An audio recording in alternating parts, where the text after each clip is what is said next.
ሊሰማ ኢየሱስ ዳግም ይመጣ ደስ ይበለን እንዘምር ኢየሱስ ዳግም ይመጣ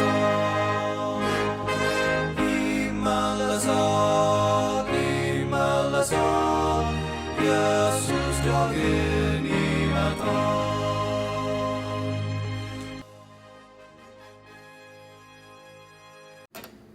ውድ የእግዚአብሔር ቤተሰቦች የጌታችንና የአምላካችን ሰላምና ጸጋ ለእናንተ ይሁን። እግዚአብሔር አምላክ የተባረከ ይሁን። ሻሎም፣ ሰላማችሁ እጅግ ይብዛ። ሰላም የእግዚአብሔር ስጦታ ናት። ሰላምን የሰጠን አምላክ ስሙ የተባረከ ይሁን። እህታችሁ ሳራ ብሩ ነኝ ከእግዚአብሔር ቃል ዛሬ ከእናንተ የምካፈለው እግዚአብሔር አምላክን እጅግ አመሰግናለሁ። እግዚአብሔር ዛሬም በሕይወት እንድንኖር ስለረዳን ደግሞም በፊቱ በዙፋኑ ስር ደግሞ እንድንገኝ እግዚአብሔር ምሕረትን ስላደረገልን ጌታዬን እጅግ አመሰግናለሁ። ከእግዚአብሔር ቃል አንድ ስፍራ አነብና ጸልየን ዛሬ መንፈስ ቅዱስ የሚሰጠንን እንከፋፈላለን። መጽሐፈ ኢያሱ ምዕራፍ 7 ከቁጥር 6 ላይ ያለውን ጀምሬ በጌታ ስም አነባለሁ። በዚያን ጊዜ ኢያሱ ልብሱን ቀደደ፣ በእግዚአብሔርም ታቦት ፊት በግንባሩ ተደፋ። የእስራኤል ሽማግሌዎችም እንደዚሁ አደረጉ፣ በራሳቸውም ላይ ትቢያን ነሰነሱ። ኢያሱም እንዲህ አለ፣ ወዮ ልዑል እግዚአብሔር ሆይ ዮርዳኖስን አሻግረ ይህን ሕዝብ ወደዚህ ያመጣኸው ለአሞራውያን አሳልፌ በመስጠት እንዲጠፉ ነውን? ምን ነው ሳንሻገር እዚያው ማዶ በቀራን ኖሮ። ጌታ ሆይ እስራኤል በጠላቱ ፊት ሲሸሽ እኔ ምን ልበል? ከነዓናውያንና ሌሎች የምድሪቱ ነዋሪዎች ሁሉ ይህን ሲሰሙ ይከቡናል፣ ስማችንንም ከምድረ ገጽ ያጠፋሉ። እንግዲህ ስለ ታላቁ ስም ስትል የምታደርገው ምንድን ነው? እግዚአብሔር ኢያሱን እንዲህ አለ፣ ተነስ፣ ለምን በግንባሬ ተደፋ? እስራኤል በድሏል፣ እንዲጠብቁ ያዘዝኳቸውንም ቃል ኪዳን ጥሷል። እርም የሆነውን ነገር ወስዷል፣ ሰርቋል፣ ዋሽቷል። የወሰዱትንም ከራሳቸው ንብረት ጋር ደባልቋል። እንግዲህ እስራኤላውያን በጠላቶቻቸውን ለማቋቋም ያልቻሉት በዚህ ምክንያት ነው። ጀርባቸውን አዙሮ የሸሹትም ለጥፋት በመዳረጋቸው ነው። እርም የሆነውን ነገር ከመካከላችሁ ካላጠፋችሁ ከዚህ በኋላ ከእናንተ ጋር አልሆንም። ተነስ፣ ሕዝቡን ቀድስ፣ እንዲህም በላቸው፣ እስራኤል ሆይ እርም የሆነውን ነገር በመካከላችሁ ስላለ ይህን ካላስወገዳችሁ ጠላቶቻችሁን ለማቋቋም እንደማትችሉ የእስራኤል አምላክ እግዚአብሔር ተናግሯልና ለነገ ራሳችሁን ለመዘጋጀት ሰውነታችሁን ቀድሱ። ለነገ ራሳችሁን ለመዘጋጀት ሰውነታችሁን ቀድሱ። እናመሰግንሃለን፣ እናከብረሃለን። አባታችንና አምላካችን ንጉሳችንን የሆንክ የናዝሬቱ ኢየሱስ የእግዚአብሔር ልጅ ዛሬም ጌታችንና አንተ፣ ዛሬም ረዳታችንና አንተ እግዚአብሔር ሆይ እጅግ እንባርክሃለን። ዛሬም በዙፋን ፊት እንድንገኝ አባት ሆይ ስለሰጠን ስለዚህ ምሕረትና ቸርነት ጌታ ሆይ እጅግ እንባርክሃለን። አባት እግዚአብሔር እለምንሃለሁ፣ የቃሌ ምስጢር እንዲገለጥ ጸልያለሁ። የእግዚአብሔር መንፈስ እርሱ ወደ እናንተ በመጣ ጊዜ ሁሉንም ያስተምራችኋል ተብሎ እንደተጻፈ ጌታ መንፈስ ቅዱስ እለምንሃለሁ፣ እንድትናገረን፣ እንድታስተምረን፣ እንድትገስጸን፣ እንድትመክረን፣ አንድ እርምጃ ወደ አንተ የሚወስደንን ቃልን እንድትገልጥልን የምትለን ደግሞ እንድገባን ጸልያለሁ። ጊዜውን አንተ ባርክልን። እኔን ደካማ ልጅህን በደም ይሰውረኝ። ለታላቁ ለወደድከው ሕዝብ አንድ ቃል ተናገር፣ እኛም እንስማ። በክርስቶስ ኢየሱስ ጌታ ስም አሜን አሜን። እግዚአብሔር አምላክ ይባረክ። እግዚአብሔር በውስጤ ያስቀመጠው ስለ እግዚአብሔር ጉብኝት የሚል ነው። የእግዚአብሔር ጉብኝት ወደ ቤታችን እንዲመጣ የሚል ይሆናል። ወይንም የእግዚአብሔር ጉብኝት እንዲያገኘን በሚመቻችሁ አስቀምጡ። ወገኖቼ በዚህ ስፍራ ያነበብነው የኢያሱን መጽሐፍ እንደምታውቁት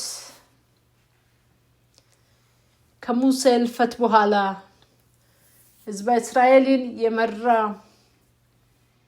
ወጣት መሪ ነው። እግዚአብሔር አምላክ ከመጀመሪያውኑ ሲጀምር ቃል ገብቶለት ማድረግ የሚገባውን ሕዝቡን እንዴት መምራት እንዳለበት ምዕራፍ 1 ላይ ስትመለከቱ በደንብ አድርጎ አብሮነትንም አረጋግጦለት ነው እግዚአብሔር በሕዝቡ ፊት ያስቀመጠው። ከሙሴ ጋር እንደሆንኩ ካንተ ጋር እሆናለሁ፣ በርታ፣ አይዞ፣ አትፍራ። ነገር ግን የዚህ መጽሐፍ ሕግ ካፊ አይለይ፣ ወደ ግራም ወደ ቀኝም አትበል እያለ እግዚአብሔር ቃል ሲገባለት ራሱ ስናገረው ታያላችሁ። ክብር ለአምላካችን ለእግዚአብሔር ይሁን። ወገኖቼ የእግዚአብሔር ጉብኝት ወደኛ እንዲመጣ፣ እግዚአብሔር እንዲጎበኘን፣ እግዚአብሔር እንዲያገኘን፣ እግዚአብሔር ታሪካችንንና እንቆቅልሾቻችንን እንዲፈታ የመጀመሪያ እርምጃችንን በቅድስና ሕይወት መመላለስ ነው። ምናልባት ስለ ቅድስና ስናወራ ትንሽ በዚህ ዘመን ትንሽ ምናልባት የሆነ የሞኝነት ንግግር እንዳይመስል፣ ምክንያቱም አሁን ያለው የቅድስና ትምህርት የቅድስና ስብከት ትንሽ የዘገየን ይመስለኛል። እኔ እንደሱ ነው የገባኝ። ዛሬም እግዚአብሔር ግን ይህንን እንድናደርግ ይፈልጋል። ምክንያቱም ለእግዚአብሔር የክብሩ መገለጫ የሆነ ሕዝቡ ነው። ሕዝቡ ደግሞ ለእግዚአብሔር መመቸትና መቀደስ እንዳለበት የእግዚአብሔር ቃል ይናገራል። እኔ ቅዱስ ስለሆንኩኝ እናንተ በስራችሁ ሁሉ ተቀደሱ ብሎ በአንደኛ ጴጥሮስ ምዕራፍ 1 ቁጥር 9፣ 10 እና ጀምሮ ያለውን ስታነቡ ታገኛላችሁ። አንደኛ ጴጥሮስ ምዕራፍ 1ን በሙሉ እግዚአብሔር እኔን ምሰሉ ስለን ቅድስና የእግዚአብሔር ማንነት ስለሆነ የእግዚአብሔር መገለጫ ስለሆነ እኔ ቅዱስ ነኝና በአንዳች ነገር ብቻ ሳይሆን በስራችሁ ሁሉ በመውጣት በመግባታችሁ ሁሉ፣ ምክንያቱም እርሱ ፍጹም የሆነ አምላክ እርሱ መምሰል ስላለብን እግዚአብሔር ዛሬ ይናገረናል። ወገኖቼ ቅድስና የአንድ ቀን ስራ አይደለም፣ ወይንም የአንድ ወር፣ የአንድ ሳምንት፣ የአንድ ዓመትም አይደለም። ቅድስና ወገኖቼ it's a life journey፣ ጉዞ ነው ቅድስና፣ ኑሮ ነው ቅድስና ወገኖቼ፣ ላይፍ ስታይላችንን ነው ቅድስና። ኤክስትራኦርዲነሪ የሆነውን ላይፍ መኖር ስንችል የእግዚአብሔር ባህሪ በእኛ ሲገለጥ ሰዎች እነዚህ የእግዚአብሔር ሰዎች ናቸው ብሎ ምስክርነትን ሲሰጡ ያ ነው ቅድስና። ሌላ ምንም የተለየ ነገር የለም።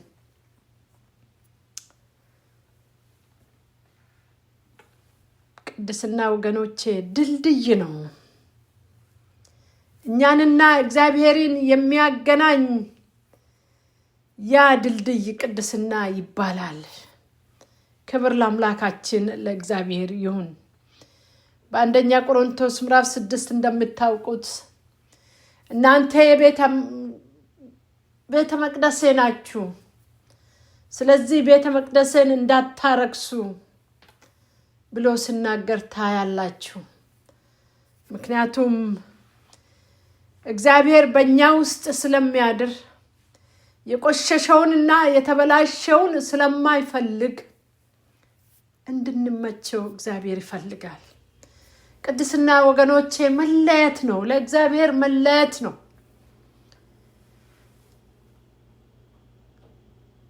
እናንተ ከጨለማ ወደሚደነቅ ብርሃን የተጠራችሁት የእርሱን በጎነት እንድትናገሩ። አስቀድማችሁ ወገን አልነበራችሁም፣ አሁን ግን የእግዚአብሔር ወገን ናችሁ ብሎ የምናገረው ያ ነው ወገኖቼ። ቅድስና ለእግዚአብሔር መለየት ነው።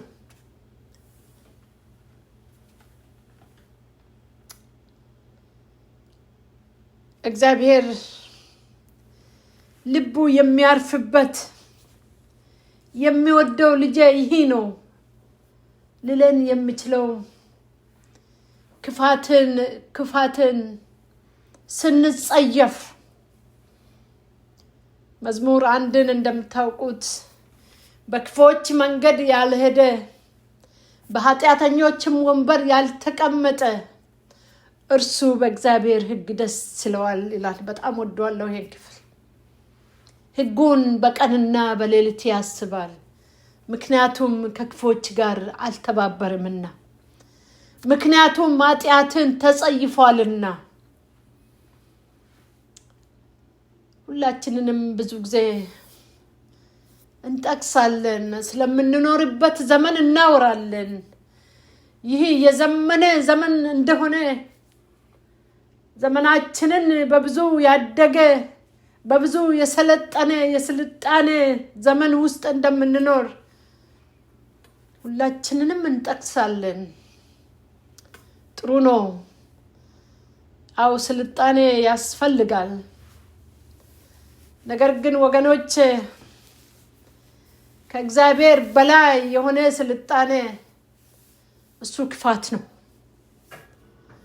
ከእግዚአብሔር በላይ እናውቃለን። ከእግዚአብሔር በላይ ለማወቅም የምንታገለው ትግል ካለ እርሱ ውርቀት ነው። ሁሉን የሚችል አምላክ ሰማይና ምድር የሱ የሆነች ነገሮች ቀለል አድርገን ለኛ እንደሚመች አድርገን መጓዝ ይቻላል። ኃጢአትም ቀለል ያለበት ዘመን ነው። ቀለል ተደርጎ ማለፍ ይቻላል። ግን እኮ የእግዚአብሔር ባህሪ አልተቀየረም።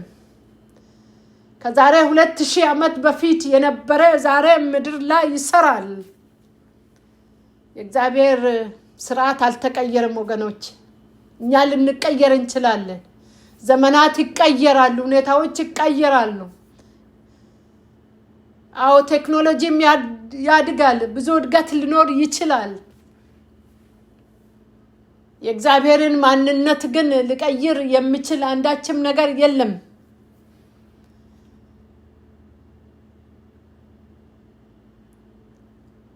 ባደገ ዘመን ውስጥ እየኖረን ክፋትንና ኃጢአትን ኮምፕሮማይዝ ማድረግ አይቻልም ወገኖች። ጨከን ማለት ያስፈልጋል። ይህ ነው ቅድስና። መስመር ልናበጅ ያስፈልጋል ወገኖች። ባውንደሪ ሊኖረን ይገባል። ተቀላቅለን እስከ መቼ ነው የምንቀጥለው? ተደበላልቀን እስከ መቼ ነው ወገኖቼ የምንቀጥለው? የእግዚአብሔር ሕዝብ ተለይ፣ ወንድሜ ተለይ። እግዚአብሔር ይፈልግሃል። የኔ እህት እግዚአብሔር ይፈልግሻል ለራሱ ክብር። የእግዚአብሔር ማንነትን እግዚአብሔር ማንጸባረቂያዎች ነን እኛ።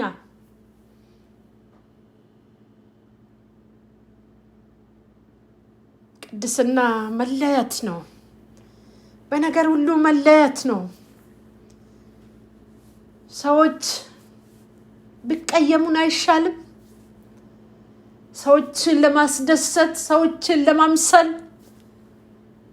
ከኃጢአት ጋር ለመተባበር፣ ቀለል አድርጎ ለመውሰድ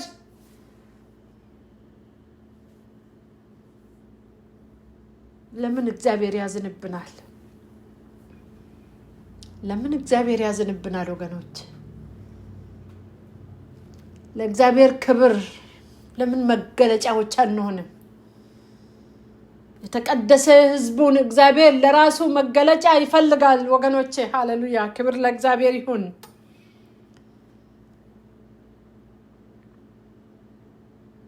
ስለዚህ የእግዚአብሔር ጉብኝት እንዲያገኘን እንደገና እግዚአብሔር ወደ ቤታችንን ቢመጣ ወደና ወደ እናንተ ቤት ዛሬ እግዚአብሔር ቢመጣ ምን ያገኝ ይሁን? በቤታችን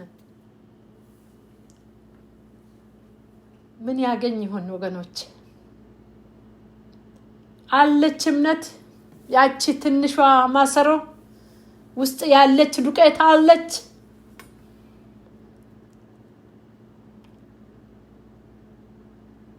ያቺ ነቢዩ ኤልሳ ያለሽን ያቺን ዱቄት አምጪ ያለ እግዚአብሔር ምን ያይሁን? ወደኛ ቤት ቢመጣ ዛሬ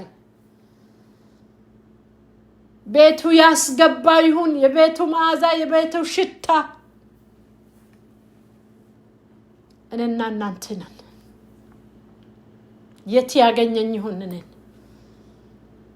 ውሎ የምን መስላል? ከማን ጋር ነው ጊዜን የማሳልፈው? ብዙ ጫጫታዎች፣ ብዙ ሶሻል ሚዲያ፣ ጥሩ ቴክኖሎጂ በጣም እየተጠቀመን ነው። እግዚአብሔር ይመስገን። ይኸውም በቴክኖሎጂ እየረዳን ነው። ግን አጠቃቀማችንን ምን መስላል? እኔ የቴክኖሎጂ አጠቃቀም ላስተምራችሁ አይደለም ወገኖች፣ ግን እንድናስብ ያስፈልጋል። ምንድነው ሼር የምንደራረገው? አንድ ለደከመች ነፍስ፣ ተስፋ ላጣች፣ ልባ የወረደባት ነፍስ፣ የሆነ የተስፋ ጭላንጭል መስማት ለምትፈልግ ምን እያቃበልን ነው? ምን ሼር እያደረገን ነው? ሕይወትን የሚጠግን ቀና የሚያረግ አስቡ። እንድናስብ ያስፈልጋል። እግዚአብሔር ስለሚመለከት የእግዚአብሔር ዓይኖች በምድር ሁሉ ያያሉ። ለዚህ ነው ዳዊት ወደ ሰማይ ቢወጣ አንተ በዚያ አለ፣ ወደ ሲኦል እንኳን ቢሄድ አለ በዛ። ወዴት ነው የሚሄደው? ካንተ ከፊት ወዴት እሸሻለሁ? የእግዚአብሔር ዓይኖች ያያሉ። ምናልባት የቤተ ክርስቲያን መሪዎች፣ ፓስተሮች፣ ኤልደሮች ላያዩን ይችላሉ። የቤተሰብ አባል ላያዩን ይችላል። እግዚአብሔርስ ውላችን አያይም? እግዚአብሔር ያያል። እግዚአብሔር ወገኖች ያያል። እግዚአብሔር ጉብኝት ቢመጣ እግዚአብሔር እንዲያገኘን አካባቢያችንን፣ ቤታችንን፣ ሕይወታችንን ፈተሽ እንድናደርግ ያስፈልጋል። አንድ እንግዳ ወደ ቤታችንን ስንጋብዝ ምን ያክል እንደምንዘጋጅ ታውቃላችሁ? በተለይ እህቶችና እናቶች። ቤታችን ይጸዳል፣ ይስተካከላል፣ ንጹህ ነው የሚሆነው። ጥሩ የሆነ ምግብ እንሰራለን። ምክንያቱም እንግዶች ሲመጡ ኤንቫይሮንመንቱ ምቹ እንዲሆን፣ እንዲቀበላቸው፣ እንጆይ እንዲያደርጉ እንፈልጋለን። ጌታስ ቢመጣ እኔ ቤት ምን ይገኝ ይሁን? ራስን እንድጠይቅ አድርጎኛል የእግዚአብሔር መንፈስ። ወደዚህ አሁን ወደ አነበብነው ወስዳችሁና እንጨርሳለን።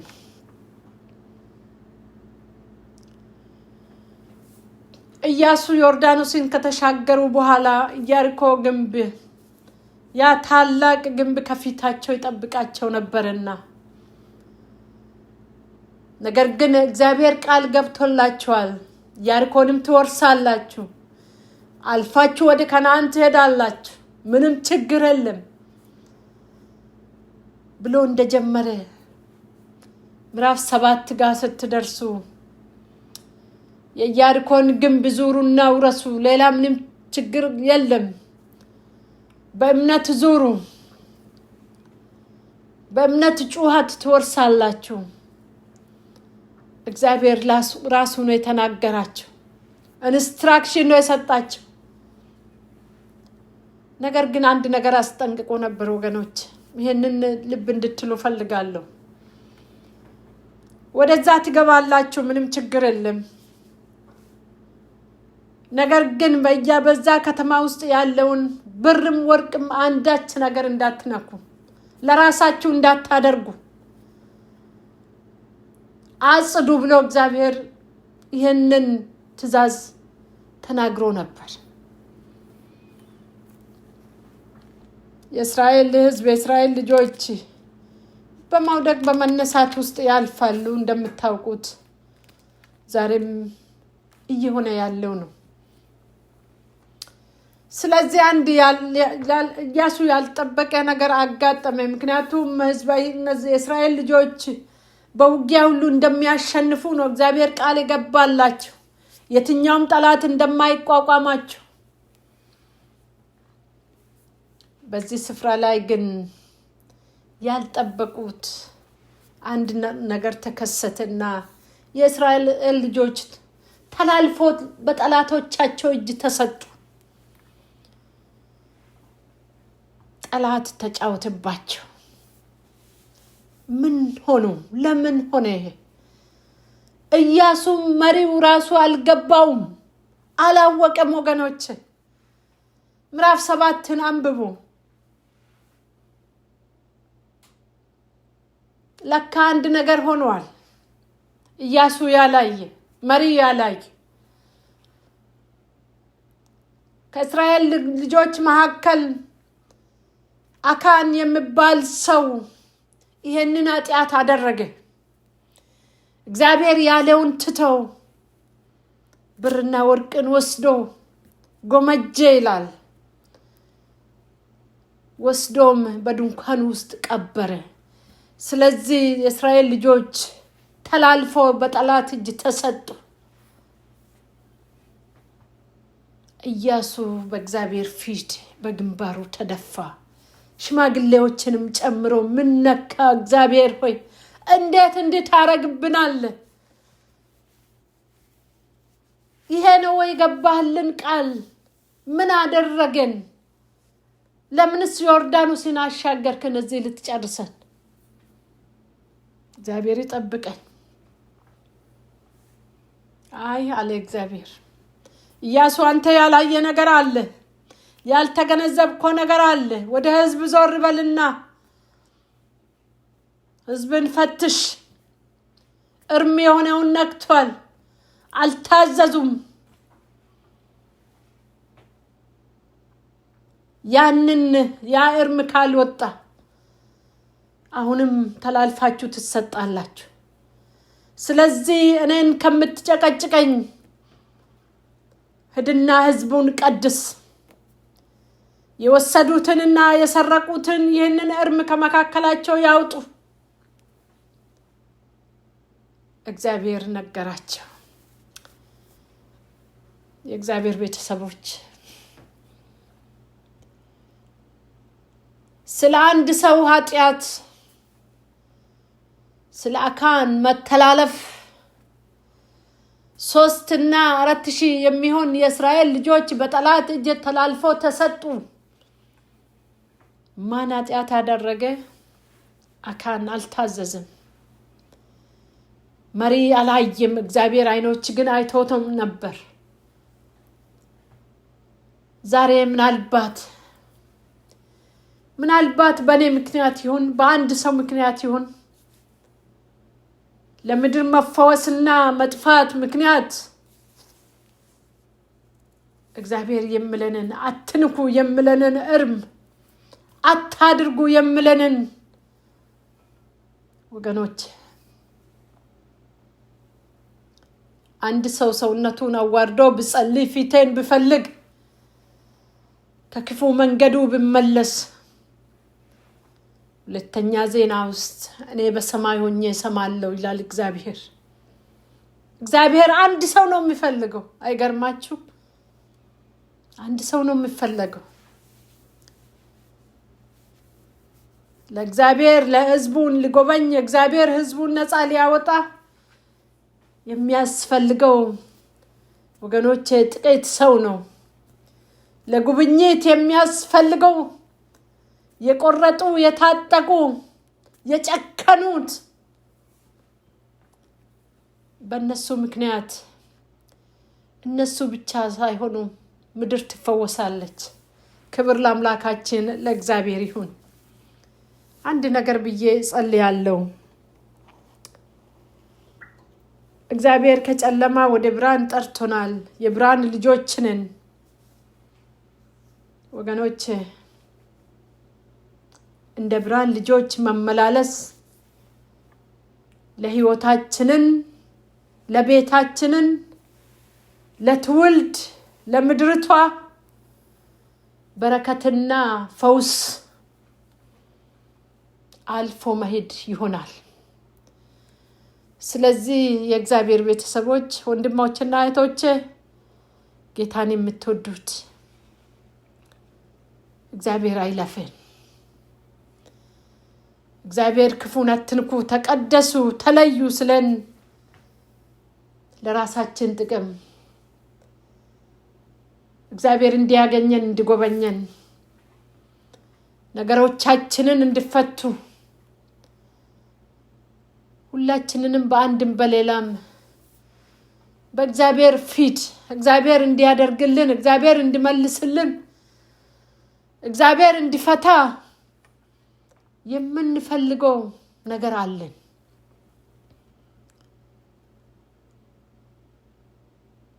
ብዙ ሰው በብዙ ጥያቄ የተሞላ ነው።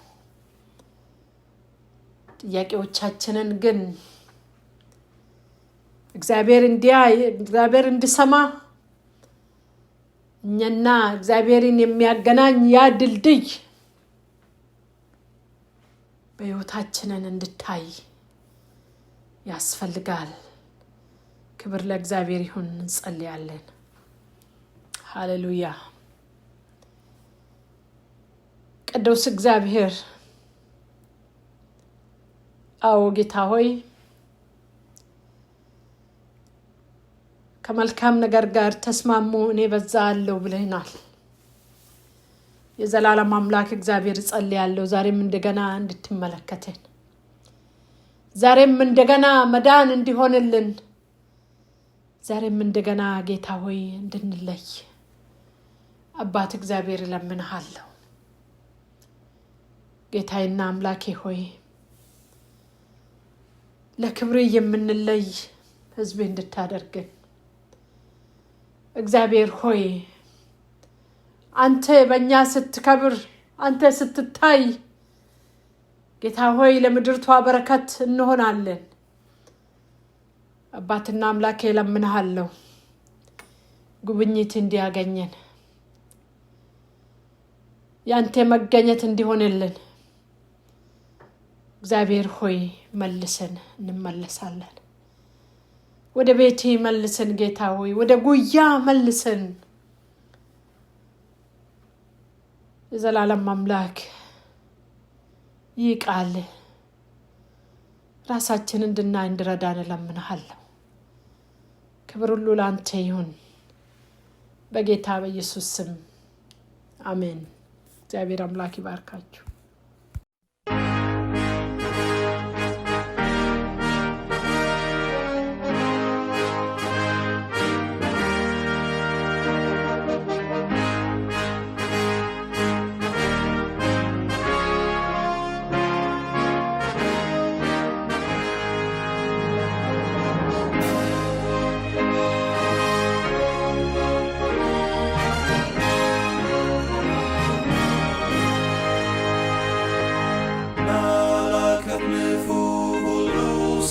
የሚሰማ ኢየሱስ ዳግም ይመጣል። ደስ ይበለን እንዘምር፣ ኢየሱስ ዳግም ይመጣል። ይመለሳል ይመለሳል፣ ኢየሱስ ዳግም ይመጣል። ተራሮቹ ሜዳም እንዲሁ ኢየሱስ ዳግም ይመጣል። ኢየሱስ ይመጣል በክብር ዙፋን፣ ኢየሱስ ዳግም ይመጣል። ይመለሳል ይመለሳል፣ ኢየሱስ ዳግም ይመጣል። ፍጥረቱ ሁሉ ይናገረናል፣ ኢየሱስ ዳግም ይመጣል። እስከ ባህር ዳር ሁሉ ያየዋል፣ ኢየሱስ ዳግም ይመጣል። ይመለሳል ይመለሳል፣ ኢየሱስ ዳግም ይመጣል። የምድር መናወጥ ለሰዎች ይላል፣ ኢየሱስ ዳግም ይመጣል። አውሎ ነፋስም ያስታውቀናል፣ ኢየሱስ ዳግም ይመጣል። ይመለሳል ይመለሳል፣ ኢየሱስ ዳግም ይመጣል።